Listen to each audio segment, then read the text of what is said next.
నమస్కారం. నేను మీ ఇంట్లోని బీరువాని.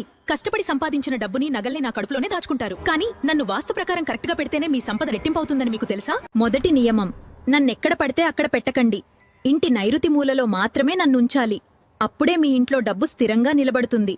రెండవ నియమం, నా తలుపులెప్పుడు ఉత్తరం వైపు తెరుచుకునేలా నన్ను పెట్టండి. ఉత్తరం కుబేర స్థానం. అటువైపు తలుపు తెరుచుకుంటే కుబేరుని అనుగ్రహంతో డబ్బుకి లోటు ఉండదు. మూడవ నియమం, నన్ను నేరుగా నేల మీద అస్సలు పెట్టకండి. నా కింద ఖచ్చితంగా ఒక చిన్న చెక్కపీట లేదా కనీసం ఒక ఎర్రటి వస్త్రమైనా వేయాలి. భూమికుండే ఆకర్షణ శక్తి మీ డబ్బును లాగేస్తుంది. నాలుగవ నియమం, ఇంటి పైకప్పుకు ఉండే బీం లేదా దూలం కింద నన్ను సరిగ్గా ఉంచకండి. అలా పెడితే ఆ బరువు వల్ల ఆర్థిక ఒత్తిడి మరియు అప్పుల బాధలు ఉంటాయి. ఐదవ నియమం, నా తలుపులు తీస్తున్నప్పుడు కిర్రుమనే శబ్దం రాకూడదు. ఆ శబ్దం దరిద్రానికి సంకేతం. శబ్దం వస్తే వెంటనే దానికి ఆయిల్ వేసి శబ్దం రాకుండా చూసుకోండి. ఆరవ నియమం, నా తలపై ఎప్పుడు పాత పెట్టెలు లేదా పనికిరాని వస్తువులు అస్సలు పెట్టకండి. నా మీద బరువు పెరిగితే మీ నెత్తిన అప్పుల భారం పెరుగుతుంది. నా పైభాగం ఎప్పుడు ఖాళీగా శుభ్రంగా ఉంచండి. ఇప్పుడు చెప్పినవి బయట పాటించాల్సిన నియమాలు మాత్రమే.